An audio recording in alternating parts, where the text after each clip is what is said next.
Philippine #1 SM radio station. Love Radio. Kaya misis, I challenge you. Subukan na ang Shield Bath Soap. Galit sa sakit, may malasakit. Hey! Tambala na! At eto na sila, ang nag-iisang masugid na tagahanga ni Nicole Yala. Chris Chuper! Kasama ang nag-iisang die-hard fan ni Chris Chuper, Nicole Yala!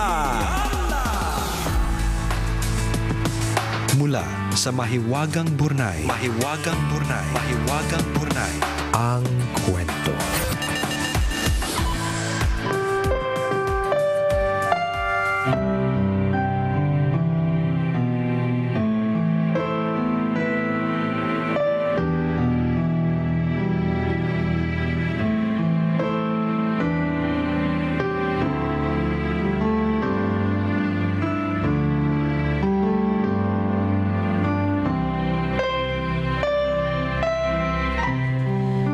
Sariwang-sariwa pa sa mga alaala ko. 7 taong gulang ako nang maghiwalay sina mama at papa ko. Iniwan kami ni papa at sumama sa kerida niya. Labis akong nasaktan sa ginawa ng aking ama. Dahil doon, nabuhay ako sa galit at pagkamuhi. Isiniksik ko sa mura kong isipan na balang araw, maipapamukha ko rin sa kanya na nagkamali siya sa kanyang ginawa. Inabandonan niya kami ng ganun-ganun na lang. Kaya naman maaga akong namulat sa realidad ng buhay. Bagamat maraming pagsubok, itinuon ko na lang ang panahon ko sa pagsusunog ng kilay. Edukasyon ang siyang naging lunas ko sa aking pangungulila. Edukasyon din ang naging sandalan ko para ganahan akong makaahon sa kahirapan. Wala kaming kuryente noon. Gasera lang ang liwanag ko habang nag-aaral. Nung elementary ako, lagi kong sinasabi na di bali nang pumasok ng walang laman ng tiyan, madagdagan lang ang aking kaalaman. Pumapasok ako sa school na kumakalamang sikmura. Tinitiis ko ang gutom, maitawid lang ang pag-aaral. Sa simpleng pamumuhay namin, masaya na kami kapag may kanin sa mesa. Bonus na lang kapag may ulam pa. Kapag nasaid na ang bigasan, kamote at saging ang aming takbuhan. Sadyang naging mapait ang takbo ng buhay ko. Naranasan kong pagmalupitan ng sariling kamag-anak, alipustahin ng mga taong nakaaangat sa buhay, at masabihan ng ibang tao na wala raw akong mararating. Ngunit hindi ako nagpatinag sa mga hamon na ito. Pinatunayan ko sa kanila na may ibubuga ako. Tinapos ko ang aking elementarya na may tangan-tangang medalya. Dahil sa kasalatan sa buhay, akala ko hindi na ako makakatuntong ng high school. Pero tunay ngang mabuti at mahabagin ang Diyos. Mapalad akong napili na maging scholar ng isang simbahan. Ng mga panahong ito, bukod sa nahahasa ang dunong ko, sumisigla pa ang aking espiritu nang dahil natutunan kong mapalapit sa Diyos. Maraming ginamit ang Diyos ng mga taong gagabay sa akin.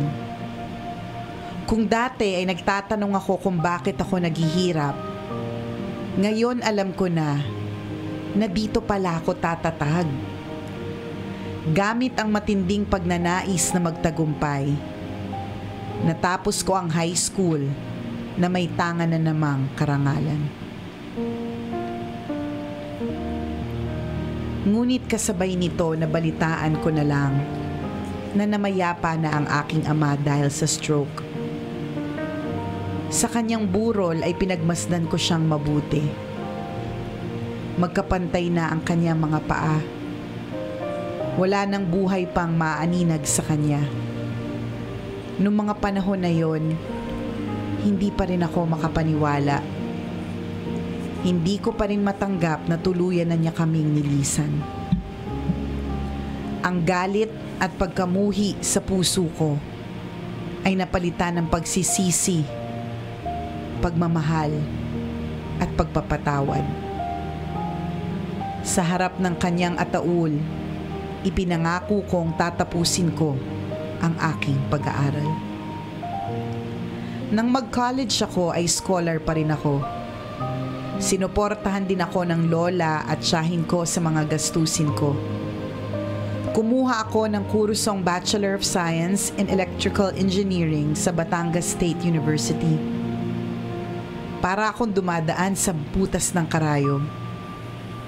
Awa ng Diyos, taong 2016, natupad din ang pangarap ko na maging isang ganap na inhinyero. Nang makapasa ako sa board exam, ay agad din akong nakakuha ng disenteng trabaho. Tunay ngang walang imposible sa Panginoon. Dahil sa gabay niya, napatawad ko ang aking ama, at dahil sa kanya, natupad ang pangarap kong magbigay ng karangalan sa aking pamilya. Higit sa lahat, siya ang naging pundasyon ko para maabot ang lahat ng pangarap ko. Ako po si Engineer Heron Hernandez, isang tambalanista, at ito ang aking kwento.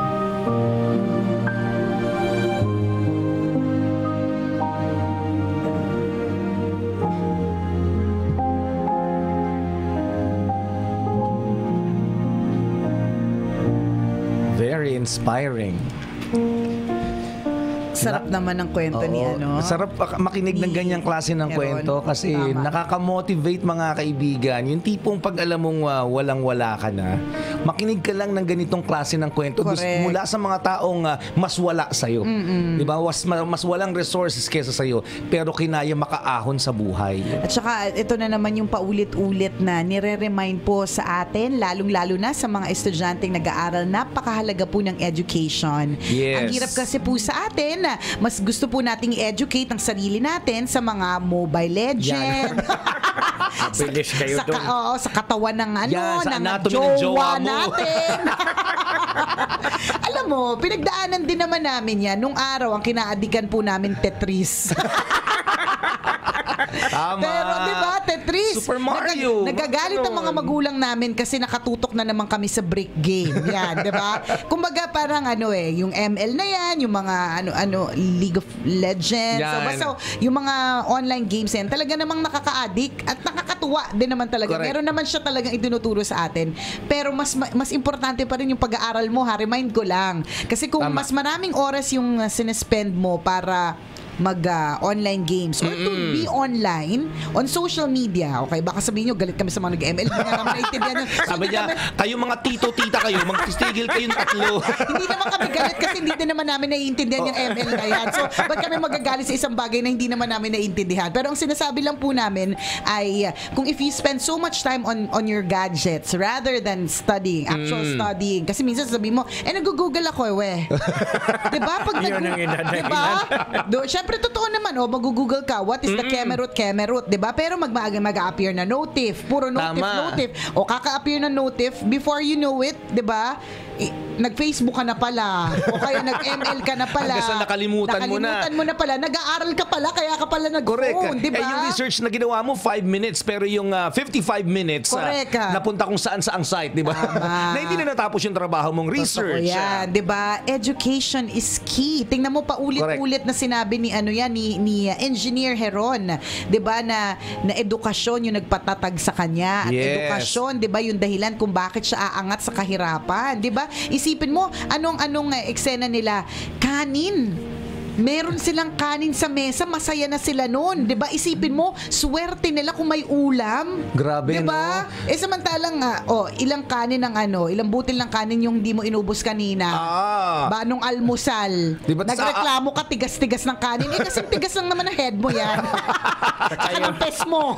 Saka nagre-reklamo ka na hindi ayaw mo mag-aral samantala sa engineer, diba? Gasera lang ang correct. meron sila. Pero Tama. pinilit makatapos ng pag-aaral. Totoo yan, di ba? At may medal ha, kahit gasera lang. Ikaw kompletong-kompleto lahat ng ilaw sa bahay Di ninyo. aircon pa yung kwarto mo Correct, para gusto mo goodbye. komportable mag-aaral, pero anong nangyari? Hindi ka nag-aaral. Wala lang, nakakahiya lang naman. Instead na mag-aral ka, nagka-cam to cam ka. Yan. Tingnan mo yan. Come to come. Wala lang, nakakahiya lang dun sa mga taong pursigido. Tama, siguro sinasabi nito na engineer na nag-aaral siya. 'Di ba? Ako pumapasok akong walang laman ng sikmura. Pero yung mga classmates ko pumapasok silang walang utak. Correct. Walang laman ng utak. Actually, ganun talaga yun. May laman man ang sikmura nila, wala naman laman ng utak nila. Ganun talaga. Walang perfect.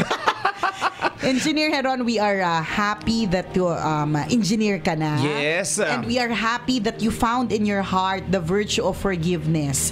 Tama. Kasi malapit na po ang Holy Week. Sa tingin ko lang kung meron po kayong mga kinaiinisan, kinagagalitan o mga taong nagbigay sa inyo ng sobrang tinding sakit, 'di ba?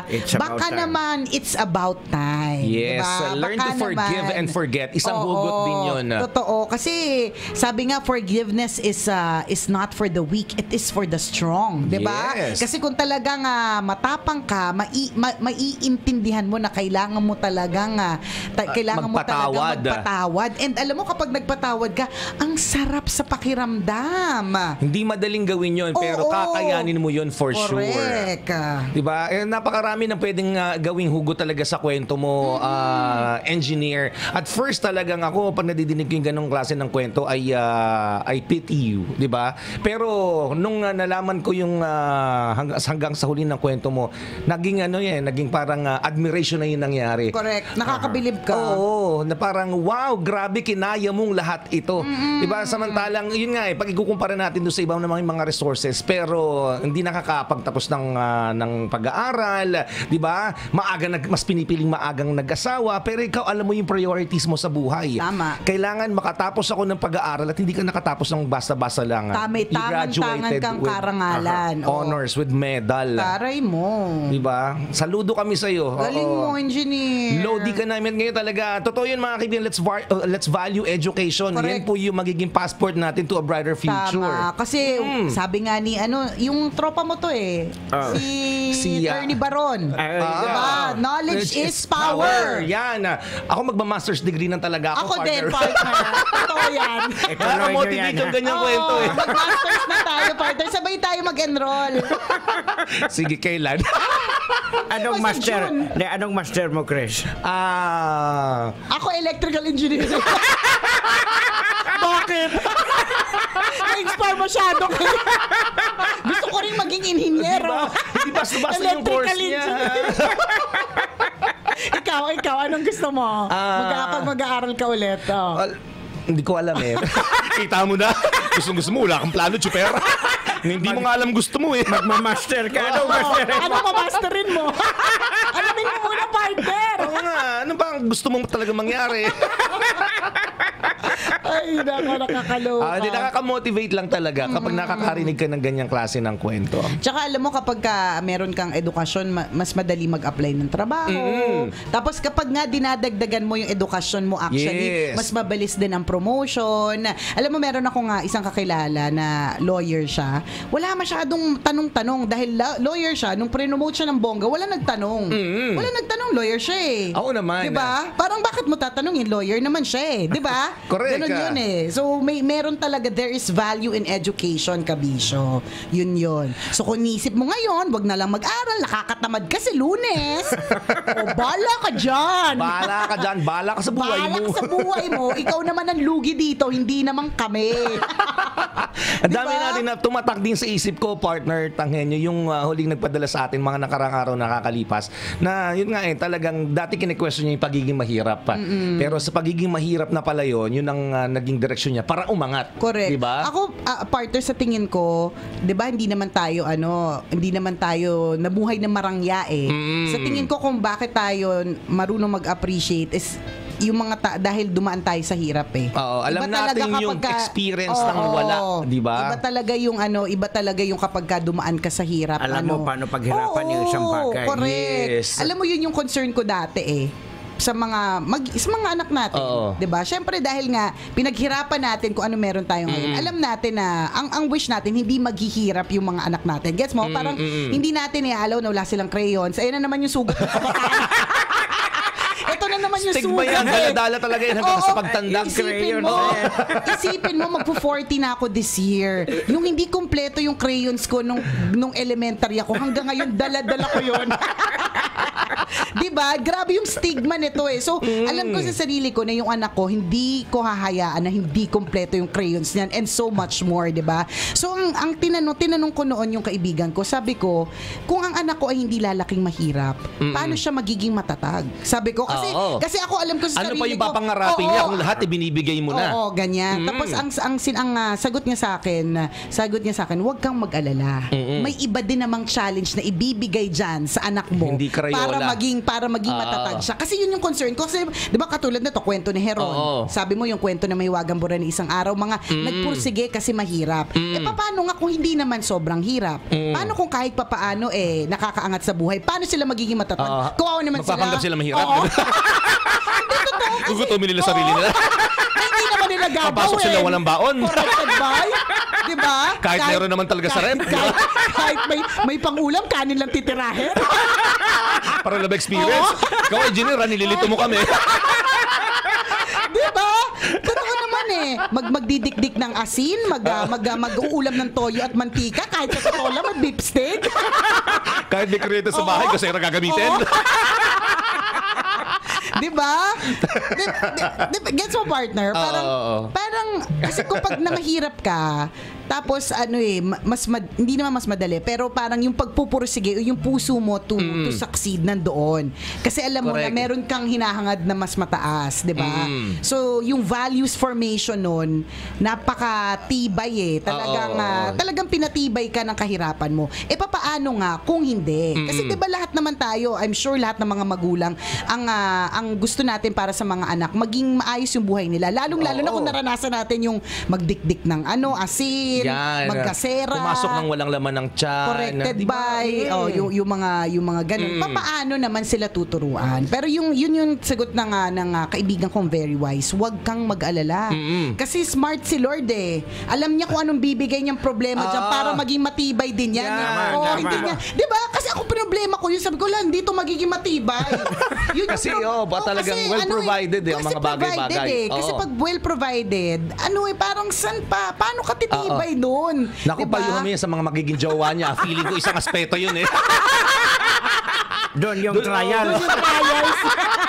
Doon siya pupuntiryahin ng pagsubok eh. Yun yung pagsubok na ibibigay sa kanya. Which I don't. Pwede rin. Kasi yun nga eh, kanya-kanya ng pagsubok. Kanya-kanya ng laban. Correct. Hindi porke mahirap, sila lang yung pwedeng matutong maging matapang, matutong mag-succeed. Hindi eh. Kahit na well-provided ka, meron ding mga ibibigay sa yung mga pagsubok para maging masipag ka at matibay ka din. Diba? Because God is an amazing God. Our God alam niya ang ginagawa niya. Talaga everything happens for a reason. Itong si engineer, anong pangalan? Heron. Talaga alam mo, dapat mag-aral ka para mag-sharp ang memory mo. Engineer lang natandaan ko.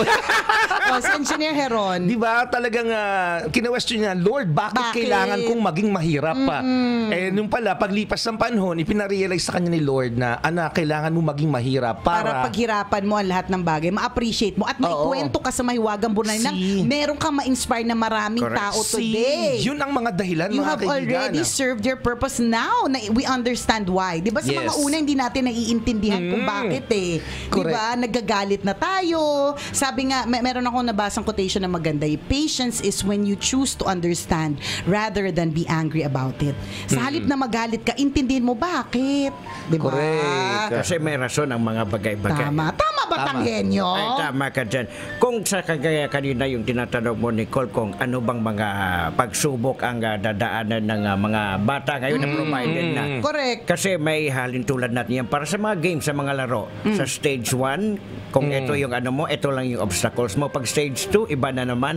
So definitely along the way, naka-design yan sa status buhay ng niya. buhay Correct, mo. correct, Yun ang tama. pagsubok na malalagpasan. Tama. Tsaka kung the more na mahirap ka, dito mo malalaman na sobrang blessed ka na. Grabe yung mapaghugutan mo, mas marami kaysa sa may Yes. provide ka. Kung minsan di mo Correct. alam kasi nandyan na eh. Totoo yan. Unlike na walang-wala ka na doon mo makikita, marirealize na ang dami parang meron ka na wala yung iba. Correct. Totoo yun. Minsan ma-appreciate din natin kung bakit tayo naghirap eh. Kasi sa paghihirap na yun, doon tayo natuto, doon tayo naging mas matapang. Lumalabas yung pagka-creative mo. Lahat-lahat yung Yes. senses mo gumagana, pati yung sign mo. Tama. Nakakapag-concentrate Oo. ka na walang kain. Totoo yan! Totoo yan! Ang dami pong graduate na mahirap na nakapag-concentrate na ang sikmura. Pati Kumakalam. yung inaano mo, nagagawa mo Oy, ng totoo paraan. yun, ha? Nakukontrol mo sa Oo, di ba na parang mind over matter? Oo. Na parang, okay, mag-aaral ako kahit na Oo. wala nang laman yung chikmura ko, pero, di ba, magkakalaman yung utak ko. Diba? Congratulations. We admire you and of course your whole family. Mabuhay kayo kasi tinataguyod mo sila ngayon. Correct ka. Isipin mo yun, no? Lahat sila proud na proud sa iyo. At yung mga kamag-anak mong dating umaalipos na kamo sa iyo. Yan. Ako malamang. wala kang Tuyo. marating. Oo, nako nangungutang na sila ngayon sa iyo. Tuyo silang lahat sa'yo. Congratulations sa'yo, Engineer Heron, and thank you very much for sharing your story with us. At kung gusto mo ring ikwento ang iyong inspiring na eksena sa buhay, pwede nakakatawa, nakakalurky, nakakatakot, ikaw ang bahala. You may email us, send your stories at mahiwagangburnaystory@gmail.com. Malay mo, kwento mo ng ating ilalahad sa mga susunod na araw. Gotta go mga kabisyo! Maraming salamat sa pag-tutok. Birthday daw ngayon ni Che Cabela ng BDO Harrison Plaza. Happy birthday! And si Eunice Anama ng Equicoma Calamba. Salamat sa pagtutok. Maraming salamat sa inyo mga kabisyo. Kaya po ang dahilan kung bakit kami nanatiling number 1, walang hate, GB lang, love lang. Muli ako po si Nicole Yala. At ako naman si Cambio King Chris Chuper. Na nagpapaalala, Walang matatag na relasyon sa malanding may determinasyon. Yun! Ang programang Walang Problema, Hey Tambala Na, ay hatid sa inyo ng